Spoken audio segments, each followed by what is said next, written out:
I have accepted that in my lifetime living in Canada, my life does not matter because I will not see the improvements that I wish to see for myself, for my quality of life. But the one positive thing that I keep coming back to is that I can make a difference for my bloodline and for my future kids, right? I want to have kids. I've talked about this many, many times. I think having kids is the entire purpose of life, to reproduce, right? Every single mammal species, without propaganda, they all live, eat, reproduce, and die. That's literally the cycle of life. And humans, for some reason, I mean, we could argue that there's some really evil people in charge of the world, which I do believe there is, and we'll get to in a second. But they've convinced the women that motherhood is basically modern day slavery, and they've convinced the men to just give up, check out, and play video games, get a dog for some companionship, and that's it. And I am very stubborn. I am extremely stubborn. And when I realize that that is the plan that the powers that be, the people in charge of the world that pull the strings, are trying to do, I am so stubborn, I will be the last person to accept that. I'm real stubborn. I will be the last one to go down with that. And so I've tried to flip my mindset the other way around to say, okay, I'm not going to reap the benefits. What can I do about it to give a better chance at life to my future kids? Because that makes me a lot more optimistic. When I look at the state of Canada for myself, I've said it before, the biggest red pill is understanding that the average person in this country is genuinely mentally retarded. I'm not joking. Genuinely retarded up here. 3 brain cells rubbed together. They announced that we are in a recession as of last week. Oh my God, we're in a recession. Who would have thought? If you had 2 brain cells to rub together, you would know we've been in a recession for about a decade. But you people are so retarded, you don't see it. Matter of fact, people are so retarded, and this is such a big red pill, that the majority of people would actually prefer it. They think we're in a great spot. Things have never been better. Things are looking good.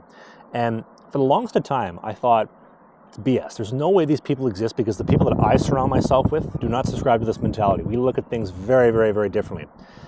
But in the last year and a half, 2 years of changing what I do for a living, from playing professional hockey to now in a more creative freelance spot, oh my goodness, these people exist, and you have no idea how many of them exist. They literally exist in the droves. There are so many of them. They are so happy with the way things are going, and they are completely eyes wide shut to you and I. Hopefully you're awake. If not, I don't know why you're watching these videos. But the biggest red pill is just accepting they will not realize it. The majority of people, even when it is too late, will still not realize it, right? Some might. Some are waking up. Most are too retarded and won't. They've been dulled and they've been softened, right? The amount of distractions, like you think of right here where I am. Now, I'm visiting some family in Winnipeg. And again, if you have family, spend as much time as you can with them, because one day that will be gone and you'll love the luxury of it. I'm trying to remind myself of that. Take care of your family, spend time with them. But for where I am here recording this video in Winnipeg, if I walked any direction in the next 2 kilometers, how many fast food places will I find? Weed stores, liquor stores, vape shops, places that I can get video games, right? There is so many distractions to numb, dull, and just completely dullify the men, right? And I've said it before, you can't spell menace without the word men. Men need to be menacing. And if you look around and you open your eyes and you see how fat, how soft, how most men are shaped like fresh mozzarella, it's very disheartening that like this is the way things are going, right? The Indians are going to continue to come in. They're going to find new ways to spin it off, right? We had a labor shortage, bring them all in, work at Tim Hortons, Canadian Tire, aka Punjab Tire, and now our Prime Minister, who I do believe is just a middleman. We'll get to that in a second. But we're going to bring in some Indian students. We need AI students. We're going to build data centers, right? We're going to be an AI hub. This is the mentality, or at least the narrative they've tried to spin. And another red pill too, that a lot of the conservatives don't seem to come to, is that if we could just get the conservatives in, if you can get PP, Pierre Poilievre, my PP, my Pierre Poilievre in the office, it's going to make things better. And I hate to be the bad news bears. I love the idea. If we can it's bullshit. All right, I'm going to kill all your hopes and dreams right now. Pierre's donors need the money system to continue to expand. They all need it, right? Every one of our problems come back to the money system expanding, the fiat-based currency debt Ponzi, where they come up with a new narrative, a new programming to justify the expansion of the money supply. So in the last 10 years, they have doubled the amount of money in Canada. I think it was 1.4 trillion, and now it's like 2.9 trillion dollars in existence. And if you're not familiar, they print the money, they give it to the banks, they give it out to the people, or the government gives it out to the people. There is no inflation. Eventually, these people spend it on the assets that matter most. Like, if you remember during the scamdemic, everybody was all excited. We get $2,000, yay. Think of how much money printing they did in that time during the scamdemic to give you out your $2,000 CERB check. And when they did, what was the first thing everybody did? They went and spent it on Amazon, Dior, Gucci, Louis Vuitton. They spent it on all the big players, right? It all went back to them. And then you look at the stock prices of everything since then, they all went up. The TSX has gone up 120% in the last 5 years. The average Canadian wage has gone up, I think, 13. Are you seeing what I'm putting down here? And then with the situation with Pierre, he's not doing mass deportations. We need mass deportations and re-immigration, as Daniel at the Dominion Society likes to preach, and he's a lot more experienced on that, knowledgeable. He does some great work. Love Daniel at the Dominion Society. But you're never going to see mass deportations in this country ever, and these third world thugs, these immigrants, these migrants taken out. Right? They're going to continue leeching off the system. They're going to continue being exploited for cheap labor. They're going to continue to replace you. And as the birth rates, as low as they are, as they continue to drop, the immigration is going to only ramp up to offset that, because it's the only way to keep the debt-based Ponzi scheme going. And I think that you look at the scamdemic, it was a giant way to print money. You look at Uncle Donnie down in the States, who I am not really happy with right now for very different reasons than most people. But the Iran war, it was just a giant way to manipulate the markets, manipulate the stock markets, because that's the only thing that's profitable these days, that and these AI evaluations for their IPOs, which is very scary. And they just turned the money printer on, right? What was the first thing Uncle Donnie did? He wanted to go to Congress, need $200 billion for the next 30 days or 60 days of blowing up kids in the Middle East. And they signed off on it, right? It's crazy where things are going. But I want to turn a bit of a positive here, because it's a very dark time. I don't care what anybody says. I think it's a very depressing time. And I look for myself personally, I'm like, what is the point? What is the purpose, to be honest, of living, of existing, and looking forward to the future? Because there ain't a whole lot to look forward to. But then, as I mentioned off the top of the video, I look at the kids that I want to have and the family that I want to have. That gives me a lot of hope of what can I do to help facilitate that. And although it is not my fault that the boomers left an absolute shitstorm disaster for our generation to clean up and to deal with, it is now my responsibility to do something about my situation. Personal responsibility. I've preached this many times. I was a professional hockey player. I was a goaltender. There's nobody coming to save my bacon except for me, and I like to put that mentality, that mindset on anything and everything that I possibly can, because it puts the power back in my hands.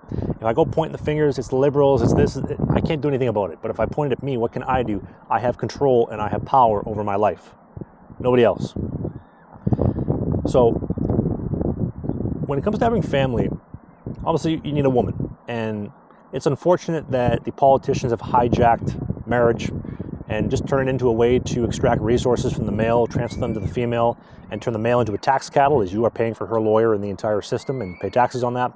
And she is what the lobbyists and what the donors want, a consumer, right? Women make up over 80% of all consumer purchases. You wonder why so much marketing is spent on women, because they're so easy to get them to buy dumb shit. Men don't really spend, right? Like I buy nice sparkling water, I buy nice steaks, I buy my essentials to make money and do business. That's about it. I don't do a whole lot of things that are fancy or extravagant or like for myself. It's just work as hard as I can to pay my bills, put aside money to invest the difference, and set aside a life for my future kids. But women just spend. Women spend. And that's what marriage has turned into, is to turn her and empower her to become the biggest consumer you possibly can, because she'll buy more stuff. That's what it's all about. So that's unfortunate. And again, I don't think that you need to tell Mark Carney where you put your penis as a man for him to take half your shit, and you and him be the vessel for her to take half your shit and alienate you from the kids. We talk about this all the time. The divorce rates, 50% by year 7. Of that, she is filing for the divorce 80% of the time. It's 90% if she is university educated. I don't know any women that are not university educated, so let's just go at 90%. Of those divorces, 50% of the time she gets sole custody. You don't get to see your kids. You're alienated. That sounds like a terrible deal. I'm not going to do that. But on top of that, although most women, the juice is not worth the squeeze, there are some good women out there. And the problem is, you have to keep the shitbag ones away for long enough to leave space for the good ones to come in. And as I'm turning 30 in a couple days, I know I look great for 30, thanks for asking. I have fallen a little bit ass backwards into this position. With no kids, no family, never married, thank God. I never will be married, ever. But I've fallen ass backwards into it because I've had many girlfriends, long-term girlfriends, probably 5 or 6 long-term ones in the year to 3-year range-ish over the past decade, and every single one of them did not work out, with them dumping me, with the exception of one where I dumped her. And I could have ended up marrying them and already been through the divorce machine and found out the hard way, but by the grace of God, thank you, sir, they dumped my ass and I was free. And now, again, all of them have gotten fat and got covered in sticker book tattoos. They look like the Higgins and Maine downtown underpass. They got so much ink on there. No, thank you. And so that has been a great way for me to keep the wrong women out. I guess a little bit by luck, but also leaving space for the right ones to come in. And the problem is that women today are so experienced.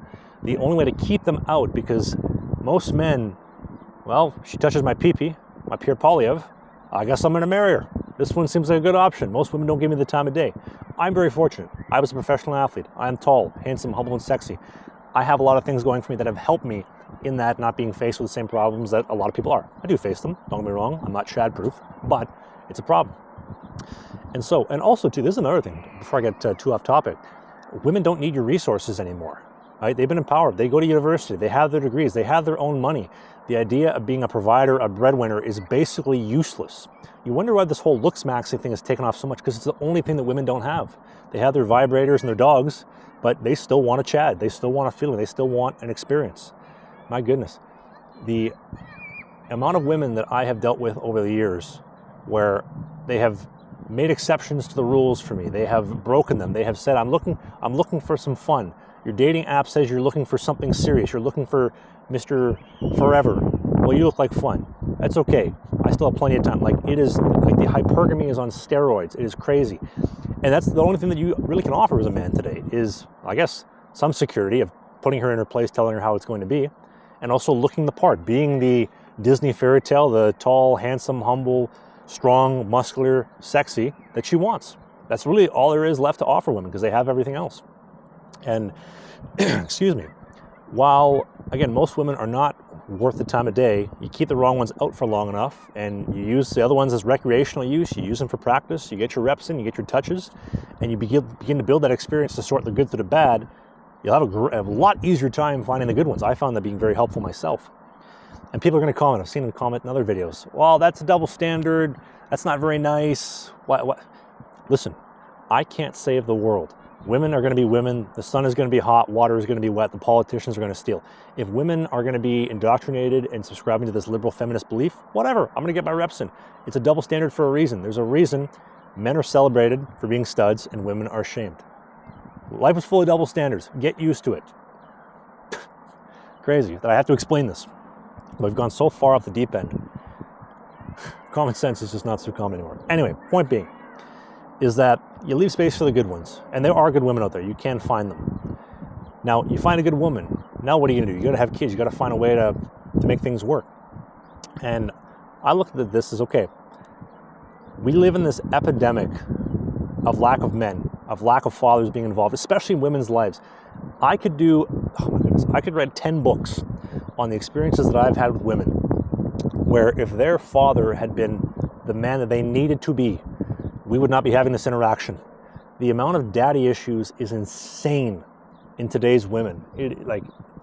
They are masculine, they are disagreeable, they are hardened, they are non-compliant, they do not conform to the man at all. Most women, there are some that do, but most are not. And they are just so undesirable. I think this is all by design with the powers that be to make the women as unattractive as possible and then also the men as unattractive as possible to break families, because it is the only thing that stands up to the system, to be honest. But point being is that I would argue fathers are 10 times more important today than the mothers. Historically speaking, both equally as important. But there are such few quality men out there being fathers, and the women are being let down by their fathers so much that it is so important for me to A, stay alive, to be the man that I need to be the father for my future kids. I want sons, but I'm going to get daughters, I just know it, which is even more important for me to be the man. And so as the crime continues to grow and the third world continues to take over, because it seems like in every single Western world, there is no stopping it. They are going to import the third world, they're going to watch the world burn, and there are some really evil, sick people in charge of things that are doing this. And there's nothing you can do about it because most people are okay and complacent with it. So again, turn the power back into my hands. What can I do about it? And people give me flack about this. You can go to the gym and lift weights and become strong, right? If I'm fighting some third world migrant, if he has a knife, yeah, I'm probably not going to have the best chances of coming out alive. But guess what? Do I like my chances better benching 225 or 135? Do I like my chances better knowing how to box with Muay Thai or not? Do I like my chances knowing how to roll in Jiu-Jitsu or not? Right? I'm trying to stack things in my favor. Right? This mind virus that people have subscribed to, well, it's all or nothing. Well, if I can't take them out, then what's the point? Because I'm trying to stack the odds in my favor and give myself some hope for the future, because it is a very dark time coming.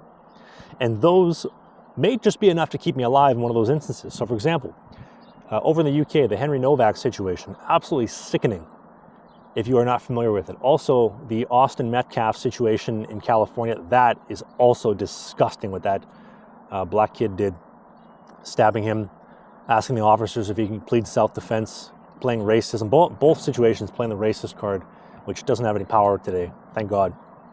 But that situation is what I'm talking about. And if somebody did that to me, am I prepared? What can I do? And at the end of the day, and hopefully it doesn't happen, I don't get stabbed by some third world migrant or some thug, but if it does happen, I did the best that I could. I did the best in the shoes that I am in to try to keep myself alive, to give my future bloodline, my future family, everything they need. And if it wasn't good enough, I did my best. That's all I can do. I got strong. I learned how to fight. I trained. I became technical, and it wasn't enough. Okay. What else am I supposed? What do you expect me to do? Right? That is all that I can do in the shoes that I am in. And now, to the people doing this stuff, because it seems like the politicians are just the middlemen for the powers to be that are in charge of the world. It doesn't seem like, as I mentioned at the top of this video, it does not seem like the politicians answer to the people anymore. They answer to the donors, the lobbyists, and the people that really pull the strings. Because it doesn't matter what party gets in, left, right, liberal, conservative, Democrat, Republican, it's all the same. The train is still going in the same direction. It's just maybe we hit the brakes a little bit and slow it down, and then we speed it up and we slow it down, right? I seriously wonder that question, right? Why are the other people that are in charge of this world doing this? Why have they hijacked marriage? Why have they tried to break families? Why have they given women feminism to try to break women, to make them unattractive? And then why have they tried to soften the men so much to become so unattractive to the women and just destroy the birth rates and then bring the third world in and just light it all on fire? I will say, the situation in the UK with the riots, I check every single day. I don't check the news at all. If someone pops up, okay, cool, whatever. Because it's absolute poison. The last time I was checking the news religiously was during the COVID scamdemic trucker convoy of 2022. I was still playing professional hockey in Sweden, and every morning I would get up, see if there was an update, see what was happening. Did we take the country back? And goddamn it, was I so proud and patriotic during that time. And right now I find myself doing the same thing with the riots going on in the UK over the Henry Novak situation with the Sikh migrant thug stabbing this boy, filming him dying for 5 minutes on his phone, calling his mom to come take the murder weapon, calling his brother in Punjab and asking him what he could do to get out of this, and then calling his brother again at the police station in Punjab asking, hey, what should I do to get out of this? Tell him you knocked your turban off. Playing the race card, and all hell has broken loose. Tommy Robinson, I love his stuff. He is fantastic. That is a real man right there. And it seems like the UK people may, knock on wood, have a chance of taking the country back, which would be very nice to see. My goodness, would ever be fantastic to see. And I wonder when it's going to come here. I wonder when the West in general is going to wake up, because my goodness, I would love nothing more than keep on, I was in Sweden during the trucker convoy, but if we had something like that in Canada, here in Winnipeg or in Vancouver, my goodness, I would drop whatever I'm doing and go and join it. I would love to do that. Take on the man. Enough is enough. I want my country back for my future family, for my kids. I was born here, born and raised. I love this country. I love my family more than I hate you, and I will fight you for it. I would love that. I don't know if that opportunity is ever going to exist, but my goodness, would it be fantastic. But again, what is the point of being here? Looking at my future kids, my future family. Is Uncle Donnie rigging the stock market? Definitely seems like it. Seems like they've been, everything that he has done since he got in. Why don't we talk about this too for a second? The tariffs in the Iran war. politician's job is to come up with some acceptable narrative that the general public will buy so they can facilitate it for the ruling class. So for example, the tariffs. We're going to take back control of our country, bring back domestic production because we've been getting ripped off for too long. Yeah, all the magtards love that. When in reality it's doing is crushing small business because they're the ones that are paying the tariffs. We're going to crush as much small business as possible, which seems like during COVID that was another time when they wanted to crush as much small and medium-sized business as possible. With the tariffs, same thing. And with Uncle Donnie's war, I don't want to go down the rabbit hole too much. I want to keep this channel up on YouTube. I think the same thing that you do, people. With his war over in Iran, the inflation and the cost of living crisis, if you thought it was out of hand now, wait until 6 months, 12 months, 2 years from now. I think it's going to the moon. It's going to be so unsatiable. And I do wonder what they're going to do in November for the midterms, because I thought for a bit, I was like, maybe he'll pull out, maybe he'll stop it because he wants to not lose the midterms. I think he's not concerned at all. I think he will probably declare war, have some type of draft, which is one good thing about, I guess, being in Canada for now, is that there won't be a draft. Maybe there will, I don't know. Maybe they'll draft the women and the feminists, let them go first. Fix the birth rate issues. Anyway, I digress. And that'll just be an excuse to turn on the money printer, whether people liked it or not. I mean, the only people supporting this stuff is, honestly, people listening to Fox News at this point in time. Because anybody else with a brain looks at this and says, this is insane. They're really blowing up kids in the Middle East.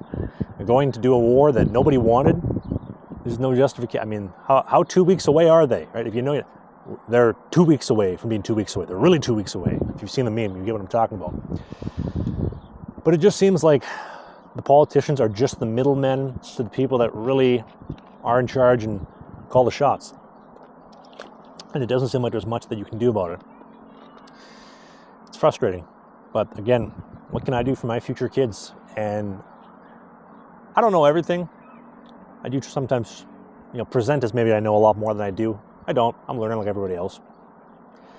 But I'm doing the best that I can to hopefully make my future self proud. If Travis from 10 years from now looks at this and says, I was doing the best that I could. That was the best that he could do at that point in time. And this was enough to get us through. That's all I'm doing.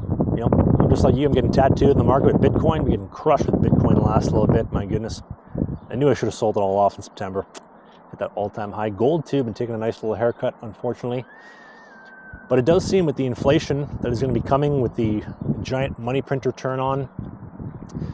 And it seems like all the Bitcoin money has been going to AI as well, too. But anyway, if that crashes, because if that bubble pops, man, that's not very good. But it seems like it'll just be a giant excuse to turn the money printer on again and just inflate more assets. The entire economy, the entire world is just a stock market prop-up, it feels like. But anyway, I think this video may have dragged on a little bit long. You let me know in the comments, do you agree, do you disagree? And if you like what I had to say, become a channel member. It's 99 cents. You get access to all my videos scheduled to go up live with just one click, 99 cents.